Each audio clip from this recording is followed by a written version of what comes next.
Hello, everyone, and welcome back to the Business English Podcast. I'm Alex. And I'm Emily. It's wonderful to have you with us again. Emily, I want to start today with a confession. This morning, I was late.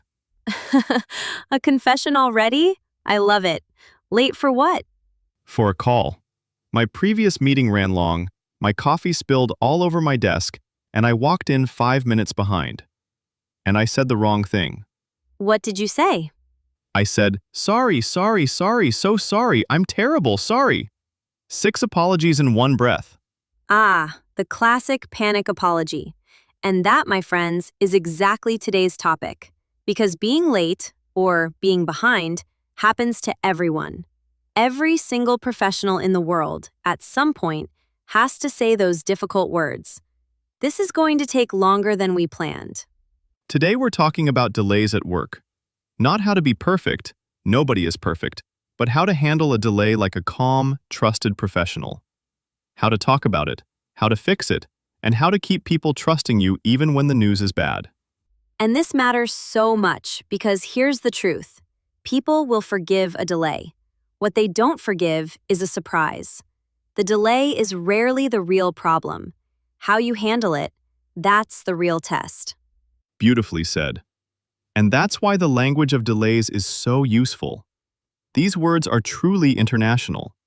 If you say, the deadline slipped, we're running behind, or there's been a slight holdup in London, New York, Singapore, Sydney, or Dublin, everyone in the office will understand you immediately. So here's our plan for today. First, we'll talk about why delays are normal and why your reaction matters more than the delay itself.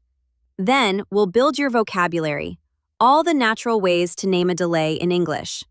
Then, the most important part, how to communicate a delay so people stay calm and stay on your side. And we have 2 real conversations for you today.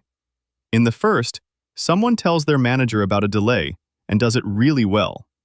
In the second, someone has to give a client bad news about a late delivery. 2 scenes you can almost copy word for word in your own job. Plus, near the end, the classic mistakes people make with delays, so you can avoid every one of them. Ready? Ready. Let's get into it. Alex, let's start with something honest. In a perfect world, every task finishes exactly on time. But have you ever worked on a project where absolutely nothing was late? Never. Not once in my whole career. Something is always slower than planned. A supplier is late, a colleague is sick, the client changes their mind, the technology surprises you. Delays are not the exception at work. They are completely normal. Exactly. So if delays are normal, why do they scare us so much? Why did you apologize 6 times this morning? Because we feel that a delay means we failed. We think, if I'm late, people will think I'm not good at my job. So we panic. We hide it. We hope nobody notices. And that's the real mistake. Not the delay, the hiding. Let me say the most important sentence of today's episode. The delay is rarely the problem. The way you communicate the delay is the problem, or the solution. Let's make that real with a simple picture. Imagine 2 workers. Both of them are 2 weeks late on the same task. Exactly the same delay. Worker number 1 says nothing. They stay quiet, they hope, and then on the deadline day, they send a message. Sorry, it's not ready. The manager is shocked. There's no time to fix anything. Trust is broken. Worker number 2, 3 weeks earlier, sends a short message. I want to give you a heads up. I think this task is going to run about 2 weeks late. Here's why, and here's my plan to manage it. Same delay, completely different result. Worker number 2 looks organized, responsible, in control. And here's the surprise. After a situation like that, the manager often trusts worker number 2 more than before, not less. That's the big idea. Handled well, a delay can actually build trust. It shows people that when something goes wrong, you tell the truth early and you bring a plan. There's a lovely pair of words for this. Being proactive means acting early, before the problem gets big. Being reactive means only acting after the problem explodes. Today is all about being proactive. Let's be proactive about this. You'll hear that phrase in every office. It simply means, let's deal with it now, calmly, before it becomes an emergency. So, rule number 1 for the whole episode: a delay is normal. Silence is the danger. Speak early, speak clearly, and always bring a plan. Now, let's get the words we need. Before you can talk about a delay, you need the words to describe it. And English has a rich, friendly set of everyday words for things are late. Let's collect them. The most basic one is the word delay itself. A delay is simply when something happens later than planned. You can use it as a noun, there's a delay, or as a verb, the project was delayed. Very simple, very common. Then we have a beautiful, natural phrase, to run behind. If you are running behind, you are moving slower than your schedule. Sorry, I'm running a bit behind this week. It sounds honest, but calm. A stronger version is to fall behind. To fall behind means to become late, to drop below your plan. We fell behind because 2 people were off sick. Notice the small difference. Running behind is happening now. Fell behind describes how you got there. Here's one that learners love once they hear it. To slip. When a deadline slips, it quietly moves to a later date. The deadline slipped by a week. It's a soft, professional word. It doesn't sound dramatic. It just states the fact.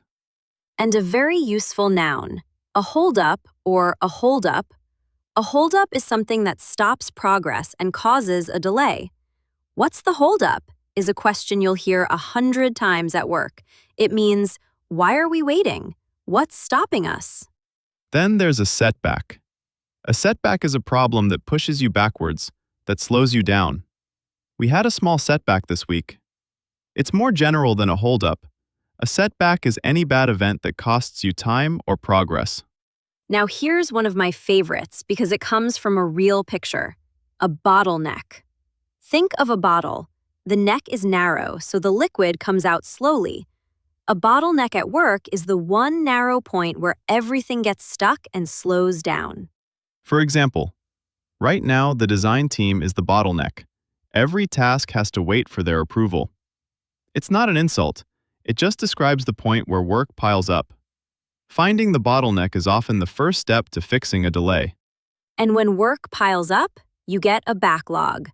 A backlog is a pile of unfinished work that has built up over time. We have a big backlog of emails, or there's a backlog of orders. It's the work waiting in line behind you. One more, and it's an important one, because delays are rarely alone. A knock-on effect, sometimes called a ripple effect, is when one delay causes another delay, which causes another. Picture it. If the design is late, then the testing starts late, and then the launch is late. One small delay at the start creates a chain of delays. The late delivery had a knock-on effect on the whole schedule. Understanding knock-on effects helps you explain why one small problem matters. So let's gather our words. A delay, to run behind, to fall behind, a deadline slips, a holdup, a setback, a bottleneck, a backlog, and a knock-on effect. With these 9 expressions, you can describe almost any late situation in the world. And notice, none of these words are rare or technical. An office worker in Manila, Toronto, Cape Town, or Manchester will understand every single one. This vocabulary travels everywhere. Now we can name the problem. But naming it is only step 1. The real skill is telling other people about it, without panic and without losing their trust. Let's talk about communicating a delay. Alex, this is the heart of the episode. Most people know when they're late. What they don't know is how to say it. So let's give our listeners the exact phrases. The first and most powerful move is the heads up. A heads up is an early warning. You tell someone about a problem before it becomes urgent. I want to give you a heads up. We might run a few days late. I love heads up because it's warm and human. It says, I respect you, so I'm telling you early. You can give a heads up or you can ask for one. Please give me a heads up if anything changes. Very close to this is the verb to flag. To flag something means to point at a problem early so people can see it. I want to flag a risk. The supplier might be late. Flagging is what careful professionals do. They raise their hand before the fire starts. Then, when you communicate a delay, you must be specific about time. This is where so many people go wrong. They say something vague like, it'll be ready soon. Soon is a dangerous word. Soon means nothing. Right. Instead, give a revised timeline or a revised deadline. Revised just means new and updated. The original deadline was Friday. The revised deadline is next Wednesday. Now everyone knows exactly what to expect. And that connects to a golden phrase we mentioned in an earlier episode, to manage expectations. To manage expectations means to make sure people expect something realistic. Just to manage expectations, the first version will be simple and the full version comes in May.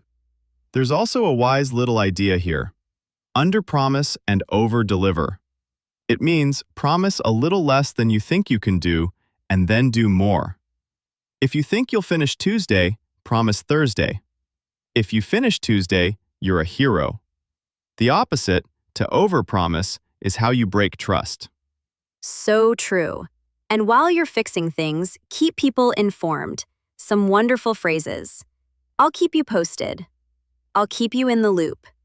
I'll keep you updated. They all mean the same friendly thing. I won't leave you in silence. I'll tell you what's happening. Keep you posted. Keep you in the loop. Say these and people relax immediately because their biggest fear with a delay is being left in the dark. And finally, take ownership. If the delay is your responsibility, say so, simply and once. I take responsibility for this, and here's my plan. Notice, once, not 6 times, Alex. Message received. One clean apology, then straight to the plan. Over-apologizing actually makes people more nervous, not less. Say sorry once, then show them you're in control. So the formula for communicating a delay has 4 parts. 1. Give the heads up early. 2. Be specific. A real revised date, not soon. 3. Bring a plan. 4. Promise to keep them posted. Let's watch that formula in action. Let's go to our first scene. Priya works on a marketing team. She has just realized that a report she promised will be late. Instead of hiding, she walks over to her manager, Marcus.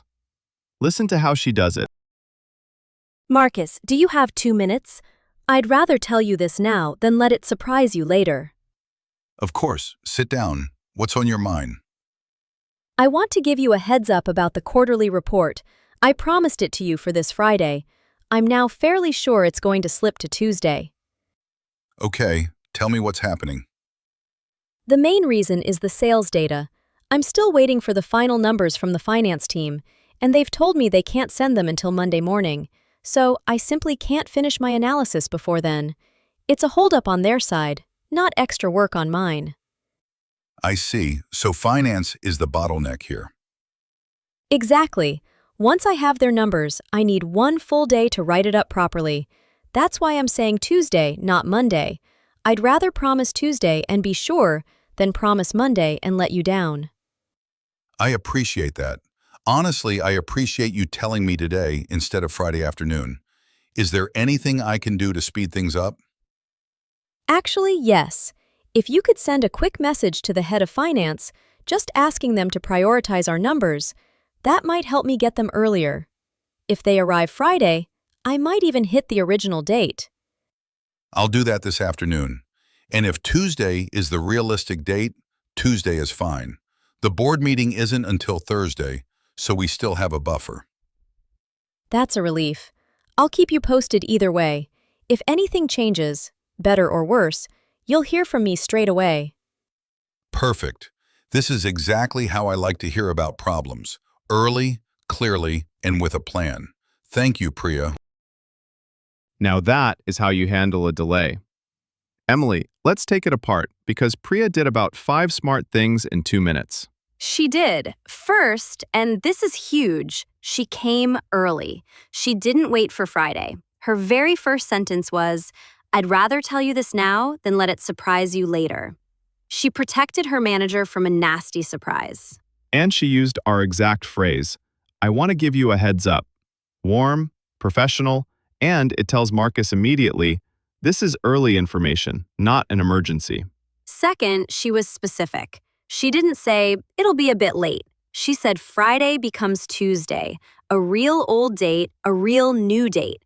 Marcus knows exactly where he stands. Third, she explained the cause without blaming. Listen again to how she talked about finance. She said, it's a holdup on their side. She named the bottleneck honestly, but she didn't attack anyone. No drama, just facts. Fourth, my favorite, she chose to underpromise. She said, I'd rather promise Tuesday and be sure than promise Monday and let you down. She's giving herself a small buffer so she can deliver with confidence. And fifth, she brought Marcus into the solution. When he asked, "Can I help?" she had a clear, specific answer ready. Please message the head of finance. She turned her manager into part of the plan. And she closed with, I'll keep you posted. So Marcus knows he won't be sitting in silence, wondering. Notice how calm the whole conversation stays. Nobody panics, because Priya was proactive, not reactive.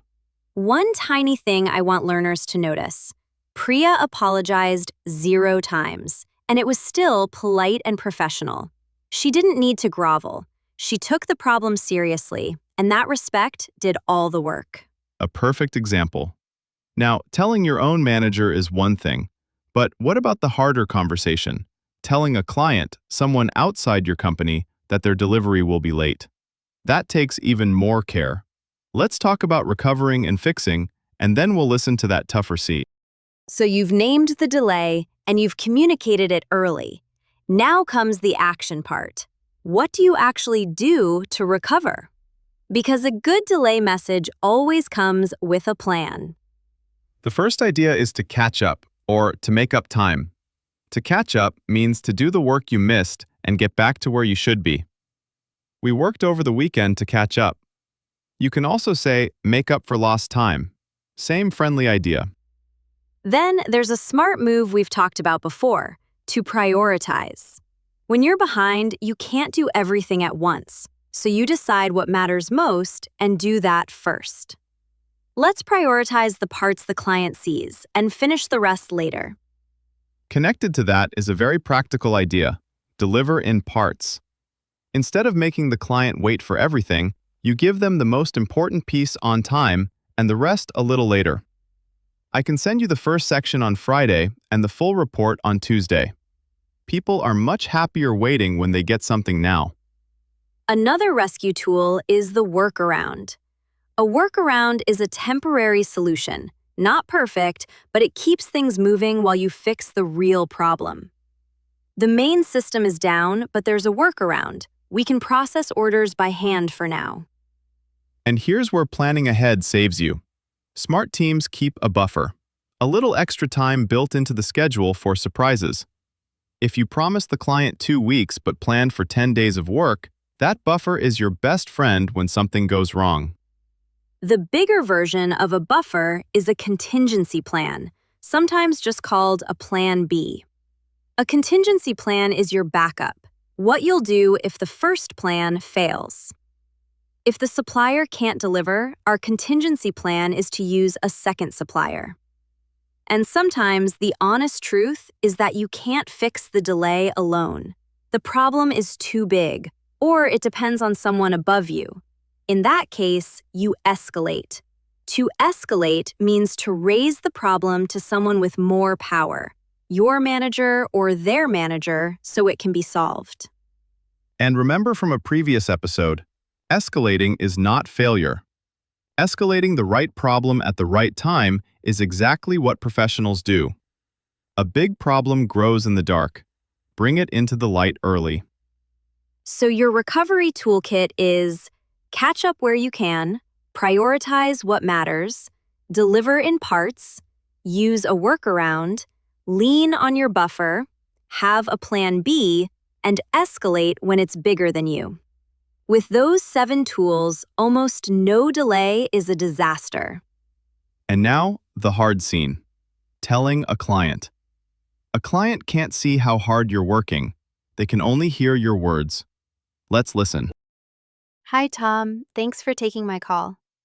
I wanted to speak to you directly, rather than send an email, because I have an update on your website. And part of it is not the news I wanted to give you. Okay, that sounds serious. Go on. Let me be clear and honest. We plan to launch your new website on the 15th. We're now looking at the 22nd, about 1 week later. I want to explain why and exactly what we're doing about it. A week late. All right, what happened? During testing, we found a problem with the online payment system. When a customer tried to pay with certain cards, the payment failed. Now, I could have hidden that and launched on time, but I wasn't willing to open your shop with a broken payment page. That would cost you real sales and real trust with your customers. No, I understand. A broken shop on day 1 would be worse than a short delay. That's exactly how we saw it. So here's our plan. Our team is already fixing the payment issue. That's our top priority right now. We expect the fix by Thursday, then a few days of careful testing, and we launch on the 22nd. And are you confident about that new date? I am. And I've built in a small buffer, so even if the testing throws up something small, the 22nd still holds. I'd rather give you a date I'm sure of than a date that slips again. I appreciate that. What about the launch email to our customers? We'd told them the 15th. Good question, and I have a suggestion. Let's send them a short, positive message. We're putting the final touches on something special. It arrives on the 22nd. Customers don't mind a short wait when it's framed well. And in the meantime, I'll keep you updated every couple of days so you're never wondering where we are. That works for me. Honestly, Sophia, I'm not happy about the delay, but I'm glad you called me yourself and gave it to me straight. Thank you, Tom. That means a lot. You have my word. The 22nd, a shop that works perfectly, and no more surprises. Oof, that's a tense conversation. And Sophia handled it beautifully. Alex, what stood out to you? So much. First, she chose the phone, not an email. She said, I wanted to speak to you directly. For bad news, a voice is warmer and braver than text. It shows respect. Yes, difficult news deserves a real conversation. An email for a 1-week delay can feel cold, even like you're hiding. A call says, I'm not afraid to face you. Second, she gave the headline fast. She didn't bury the bad news under 10 minutes of small talk. Within a few sentences, the 15th becomes the 22nd. Clear old date, clear new date. No hiding. Third, and this is so clever, she turned the delay into evidence that she's protecting the client. Listen to her logic.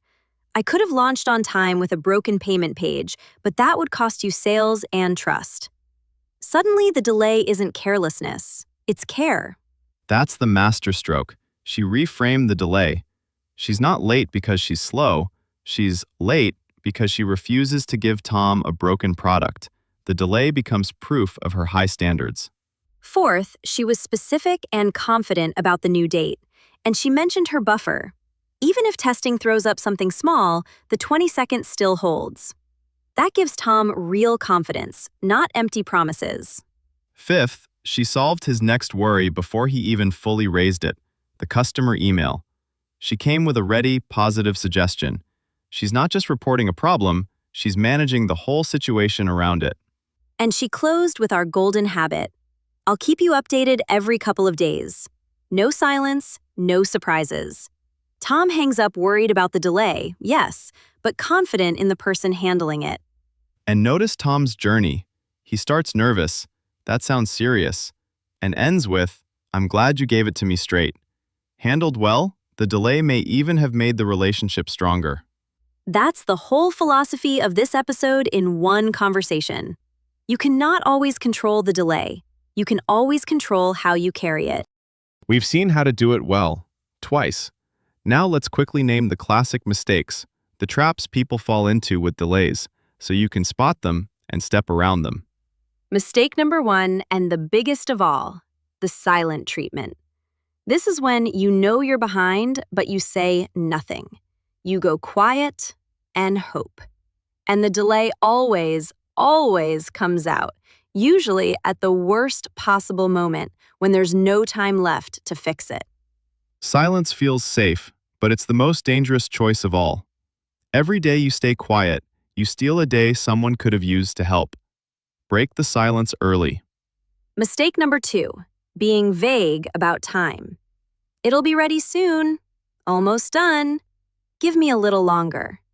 These sound polite, but they tell the other person nothing, and they slowly destroy trust. Always give a real, specific, revised date. Mistake number 3, the blame game. When you explain a delay only by pointing at other people, it's finance's fault. It's the supplier's fault. It's not me. You sound like someone who avoids responsibility. Explain the cause, yes, but stay calm and fair, the way Priya did. Mistake number 4, over-apologizing. Alex knows this one. I do. 6 sorries before 9 in the morning. When you apologize again and again, you actually make people more anxious. You look like you've lost control. Apologize once, sincerely, then move straight to your plan. Mistake number 5, the last-minute reveal. Telling people about a delay on the deadline day itself. Even if the delay isn't your fault, revealing it at the last second feels like a betrayal because you've taken away their time to react. And mistake number 6, promising a new date you're not sure about. If you say definitely Monday just to calm someone down, and then Monday also slips, you've now broken trust twice. One realistic date beats 3 hopeful ones. So, 6 traps: the silent treatment, being vague, the blame game, over-apologizing, the last-minute reveal, and the unsure promise. Avoid these 6 and you're already in the top 10% of people at handling delays. Every one of these mistakes has the same cure, really. Speak early, speak clearly, take fair responsibility, and bring a plan with a date you believe in. And now, Alex, I think it's time for our favorite part. It is. Let's play. Everyone, close your eyes. Unless, like me this morning, you're holding a coffee. Emily, I'm going to hand you a situation live, and you're going to walk us through it using everything from today. Ooh, I'm ready. Give it to me. It's Monday, 9 a.m. You promised a big presentation to your director for Wednesday, but this morning, you realize the data you need won't arrive until Tuesday night, which means Wednesday morning is impossible. What do you do first? First, I do not go quiet and pray. The silent treatment is the one trap I refuse to fall into.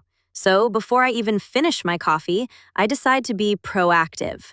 I'm going to give my director a heads up today, Monday, not Wednesday. Good. What do you actually say? I keep it clear and specific. I say, I want to flag something early. The presentation we planned for Wednesday morning is going to slip. The reason is the data. It won't reach me until Tuesday night, so I can't build the slides properly in time. My realistic date is Thursday afternoon. Old date, new date, honest reason, no blame. The director says, Wednesday is tight for me. Anything you can do? Now I bring my recovery toolkit. I say, here's my plan. I'll prioritize the 3 key slides the board really needs, and I can deliver those on Wednesday as planned. The full deck with all the detail comes Thursday, so you're not empty-handed for your meeting. I'm delivering in parts, so nobody's left with nothing. Beautiful. And if the data problem is bigger than you, if finance simply can't move faster? Then I escalate, calmly. I ask my director, if we need those numbers sooner, a quick word from you to finance might unblock it.